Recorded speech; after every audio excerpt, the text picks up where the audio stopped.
Que s'est-il passé sur le marché du NFT le mardi 20 février 2024? Qu'est-ce qu'il ne fallait surtout pas rater? Fabien, c'est parti, on t'écoute. Mais avant, n'oublie pas le petit pouce bleu en bas de la vidéo. On s'abonne à la chaîne et surtout, on clique sur le lien dans la description pour accès au Discord où on partage tous les jours des informations exclusives qu'on ne partage pas sur YouTube, les stratégies qu'on met en place, les calls qu'on donne et surtout les robots que Fabien code et développe à la main. Et bien sûr, tout ce qui arrive sur Rune, tout est prêt, les codes sont là. La grosse cam est là. Bref, tout vous attend. Vous cliquez sur le lien, prenez rendez-vous, vous appelle. Du très lourd si vous voulez apprendre à gagner de l'argent avec les NFT. Fabien, à toi. Alors, le titre n'est pas une référence à notre collègue de chez Marketing Mania, mais bien une collection NFT, enfin une collection Ordinals, Rune Mania. D'ailleurs, Stan, si tu nous écoutes, il avait déjà regardé notre chaîne. Stan a analysé notre chaîne d'ailleurs, hein, si vous en doutiez à quel point elle est incroyable. Stan, si tu nous écoutes, on va bien faire une petite collab. D'ailleurs, si tu nous avais pas déjà parlé de passer sur ton podcast, avec grand plaisir, Stanislas Leloup. Je sais qu'il a arrêté son podcast, mais... Bref, Rune Mania, qu'est-ce que c'est donc que cette nouvelle collection, donc collection Ordinals et non collection Rune? Les gens ont du mal avec ça. J'expliquerai en détail. Ah, là, c'est cassé. On fera une série de vidéos, on va tourner très bientôt, qu'on mettra en ligne pour avoir le concentré de l'expertise de Fabien et vous le partager. Ouais, on va faire beaucoup de vidéos parce que je vois qu'il y a beaucoup de confusion. J'ai vu ça dans les commentaires hier. Je sais pas comment c'est cassé. Bon, en tout cas, c'est là, mais le lien marche pas. Écoutez, vous verrez juste le numéro 6 comme ça. Donc, qu'est-ce que c'est que ce Rune Mania? Rune Mania n'est pas une collection Rune, mais bien une collection Ordinals et non Rune. Pour ceux qui avaient des AirSeek, donc eux qui avaient boosté leur AirSeek, eh bien, ils ont reçu en airdrop un Ordinals Rune Mania qui sert on ne sait à quoi et qui vaut déjà 0,019 Bitcoin. C'est monté jusqu'à 0,03 hier. C'est monstrueux. Ça montre bien que l'engouement pour Rune est énorme, mais genre énorme. Et que ça monte très haut et que même sur un airdrop d'un truc dont personne ne sait ce que c'est, bah ça y va. Donc tu veux dire que la hype est là, elle est profonde, c'est ça? Ouais, la vérité en termes d'exécution, c'était brillant. J'ai pas pensé à cette idée-là. Mais aller prendre les mecs qui ont eu AirSeek, qui ont boosté, donc du coup, ça veut dire qu'on prend les mecs qui ont pas mal de thunes, qui ont dépensé encore plus, parce qu'ils ont un minima claqué 500$ pour booster. C'était brillant. Et au final, ces mecs-là, ils n'ont pas envoyé un rune, ils ont simplement envoyé des ordinaux. Ils ont gardé 6%, ils en ont gardé 250. Ce qui fait que s'ils revendent tout, alors c'est un peu hypothétique parce qu'au final, c'est un peu comme les actions, Tesla pour Elon Musk, quoi. S'il les revend, le cours il chute. Ouais, donc c'est un cours théorique en fait. Donc tu peux pas vraiment estimer. Mais genre là, en l'occurrence, s'ils revendaient sans considérer que le cours chutait, ça leur fait quand même 200 000$. Donc je sais pas sur quelle ampleur ça peut se revendre sans que ça se voit. Mais franchement, c'est très belle exécution. En balançant des ordinaux et en présentant ça comme des runes, parce que du coup, personne n'y comprend rien. Donc ils en profitent. Donc, plutôt que d'avoir une... En fait, ils ont joué sur la confusion générale en Ouais, mettant un titre qui porte vraiment trop intelligent et trop compliqué, comme certains, autant se dire, je vais juste envoyer des ordinaux et puis on va jouer sur la confusion, ça suffira, ça fera largement le taf. Et ça fait le taf. Et ça fait le taf. Tu penses qu'il y a des gens qui vont répliquer ça d'après toi? Bah oui, il y en a qui vont répliquer, il y en a qui vont réfléchir à certains modèles, et il y en a qui vont se dire, c'est intéressant cette histoire-là, comment faire pour pareil? Et il y en a. Ok. Bref, poursuivons. Voilà, toujours pareil en fait, c'est pas l'idée, c'est génial, vous avez reçu un airdrop, vous avez récupéré 1000 balles, mais quel est l'intérêt du mec? Comment il a fait ça? Pourquoi il a fait ça? Comment on fait pareil? Enfin, c'est ce genre de réflexion qu'il faut faire, et pas juste dire ouais, j'ai gagné 1000 balles. J'ai gagné 1000 balles, c'est bien, mais on est quand même là pour aller chercher plus que 1000 balles. Clairement. Donc voilà. Ensuite. Mais d'ailleurs, je trouve ça quand même très bizarre que Ah, mais ça y est, elle marche. C'était bizarre que la collection ne marche plus. Voilà, ça ressemble à ça. Et en fait, c'est bien foutu parce qu'ils ont fait ça. Ils ont mis, ils ont mis un lien. On a l'impression qu'il y a une page de chargement. Ils ont mis des attributs, voilà, avec des mining boosts, des trucs comme ça. Genre, on va faire des vidéos dédiées là-dessus, mais tous ces trucs-là, c'est 2-3 mecs ou un seul mec qui s'est dit, vas-y, qu'est-ce que je mets comme chiffre? Qu'est-ce que je mets comme attribut? Allez, vas-y, on va mettre un chiffre ici. Vas-y, on va faire ça. Ça s'arrête là. Il n'y a pas de c'est un semblant de compliqué, ça paraît un peu complexe. Non, il n'y a rien du tout derrière. Ouais, je vois. Mais c'est En fait, génial, c'est vrai. c'est génial. En fait, c'est fin, F-E-I-N-T. Ouais, complètement. Mais sur des vidéos dédiées, j'expliquerai en détail pourquoi, quel est AirSeek, pourquoi AirSeek, c'est pas incroyable. Même si c'est bien, mais c'est pas incroyable. Pourquoi Cook, ça n'a absolument aucun rapport et que ça sert à rien. On expliquera tout ça. En parlant de Rune, il y a le nouveau logo de Rune, le nouveau symbole, ça y est, il est sorti, il est officiel, il est fait par le collègue Rodarmor, donc le créateur. Puisque pour Ordinal, vous aviez ce petit logo-là que vous avez sûrement dû voir et qui représentait les ordinaux.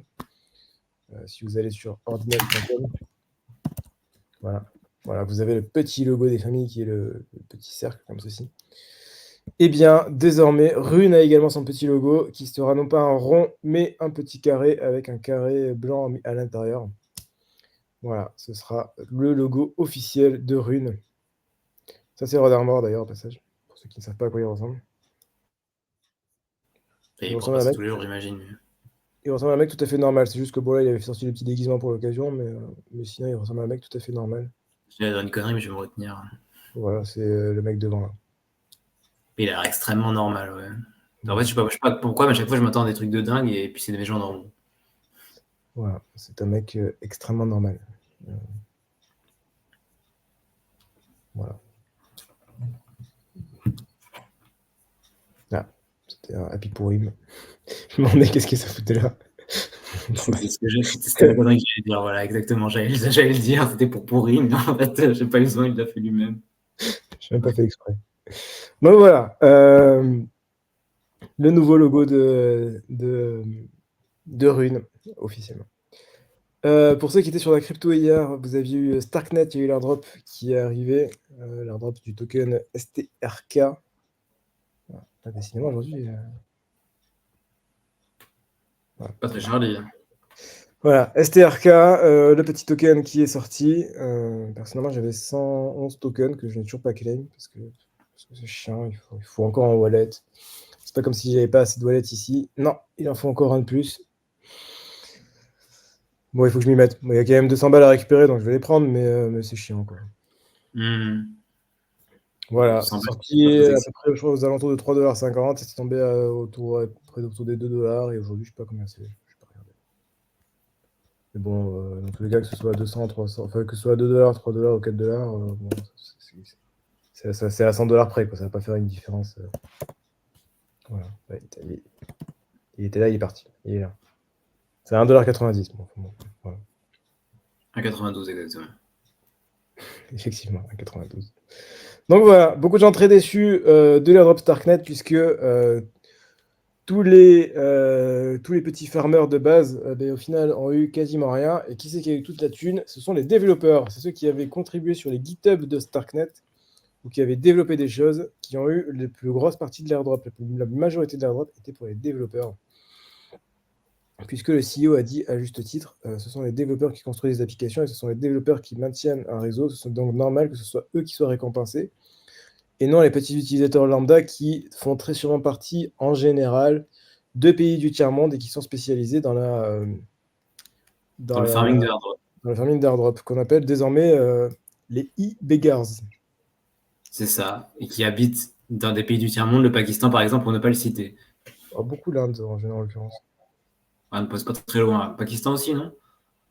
Ouais, on les appelle dans le milieu les pagites. Les Voilà, pagites. il y a même un nom et tout.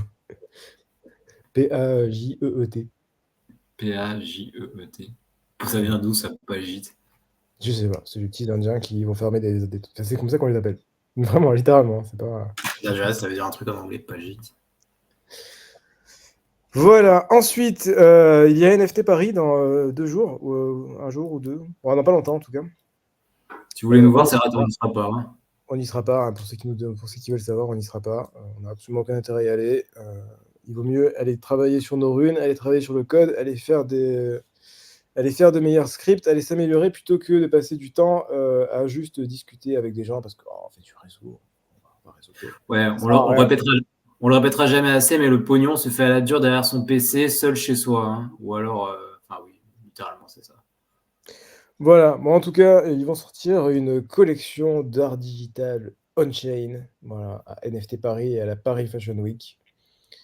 Voilà, ce genre de truc, c'est mignon, c'est sympa, c'est joli. Est-ce qu'on fait de l'argent avec ça? Non. Bon, ben voilà. Point. 9DCC, est-ce qu'ils font de l'argent? Oui. Est-ce que vous faites de l'argent grâce à 9DCC? Grâce à 9DCC? Non. Quel est l'intérêt pour vous? Aucun. Voilà.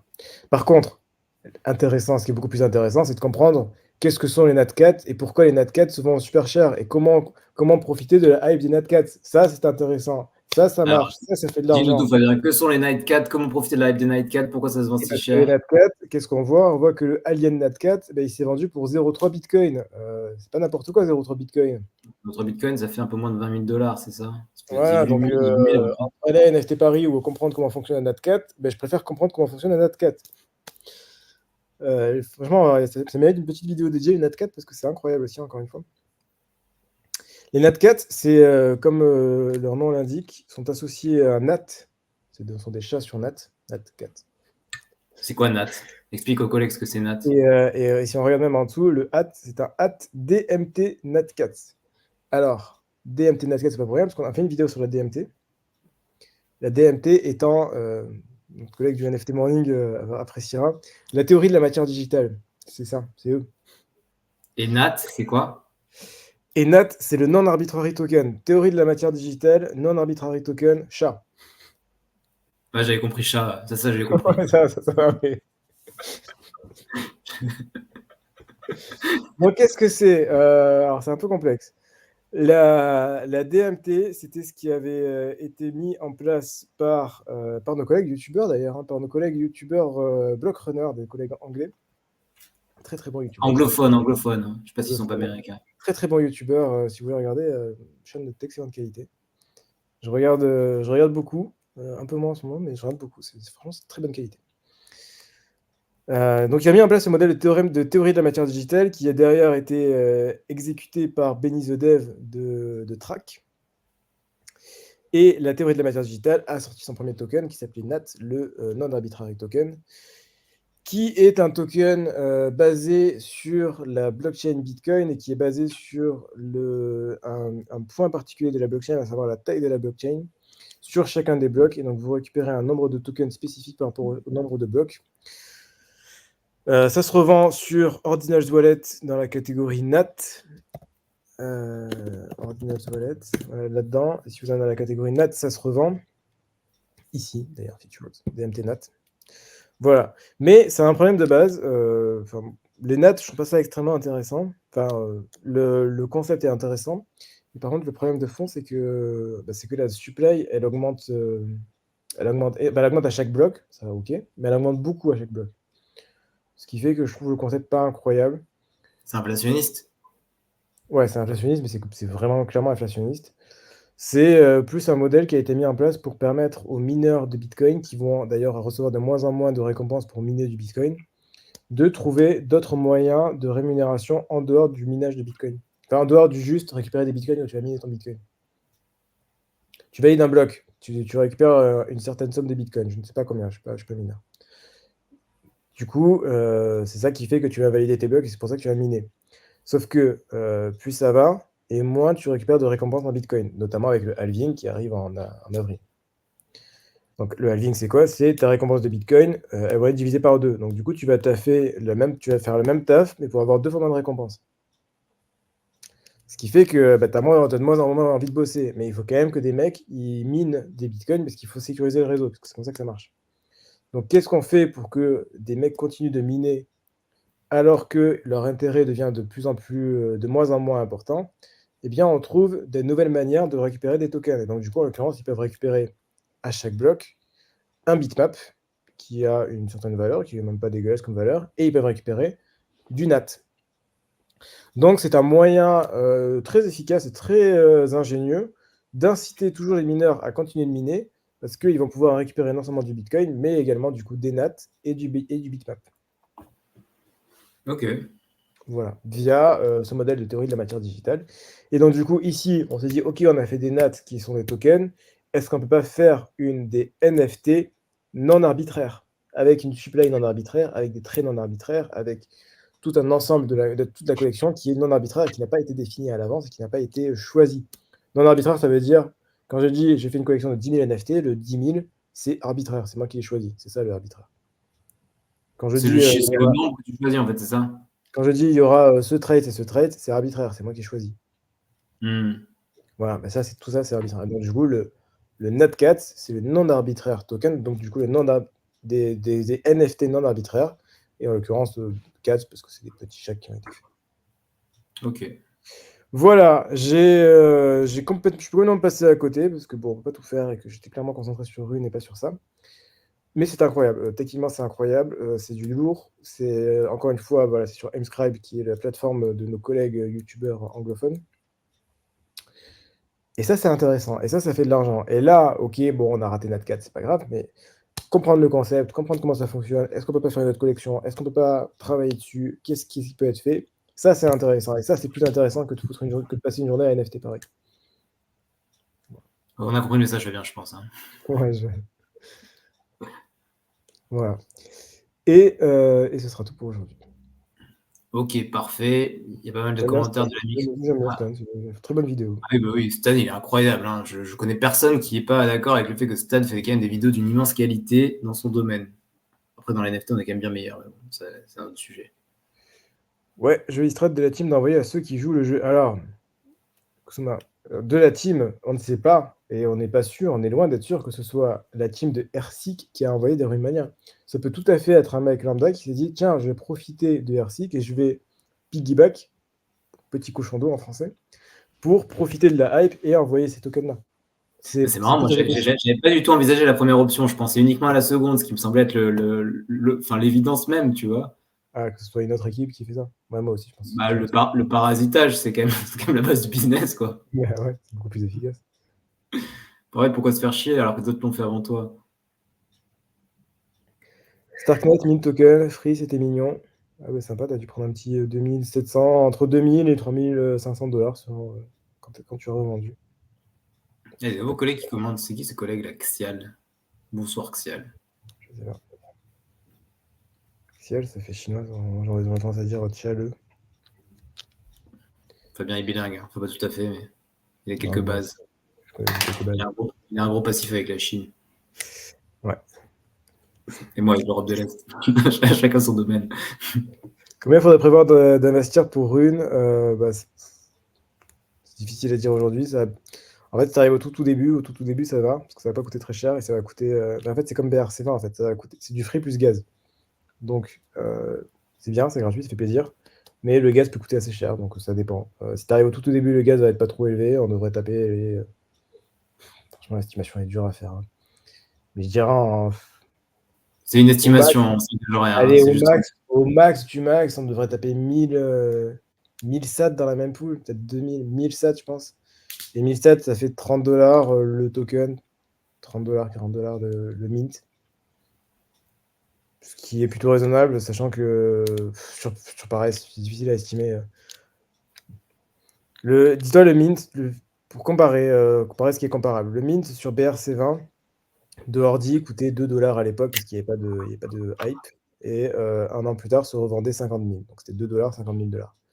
Là, c'est arrivé au tout début. Il y a clairement moyen de faire du 40 dollars, 50 dollars le mint. Je pense pas moins cher parce que bon, quand même, il y a du monde. Et clairement, pareil, je pense que même l'échelle peut être beaucoup plus élevée. On peut taper beaucoup plus. En fait, je pense que ce que le collègue veut, c'est un chiffre. Genre combien il fout de thunes, combien il sort de son compte en banque pour mettre. C'est ça qu'il veut savoir. Si tu mets entre 500 et 1000 dollars, ça sera déjà bien. Donc entre 500 et 1000 dollars, c'est le montant, c'est ça? Ouais. Ok, bon, c'est clair. Ah oui, je dis de la team projet, pas RSIC. Oui, effectivement. Ouais, tu vois. Bon, ça va, on était tous alliés, on était tous sur la même longueur d'onde. Exactement. Bon, pas d'autres questions. Fabien, tu veux ajouter quelque chose? Non, ce sera tout. Merci beaucoup pour ce petit point quotidien. Voilà, le petit pouce blanc en bas de la vidéo. On s'abonne à la chaîne. On clique sur le lien dans la description pour accéder au Discord où on partage tous les jours des contenus exceptionnels qu'on ne partage pas sur YouTube. les stratégies, comment on place les calls qu'on donne et évidemment les robots que Fabien développe, notamment sur Rune. Tout est prêt sur Rune, du très très très lourd si vous voulez apprendre à gagner de l'argent avec les NFT. On se retrouve demain pour un prochain point quotidien. Si la portez-vous bien, faites de l'argent à la prochaine. Ciao, ciao. À la prochaine, ciao.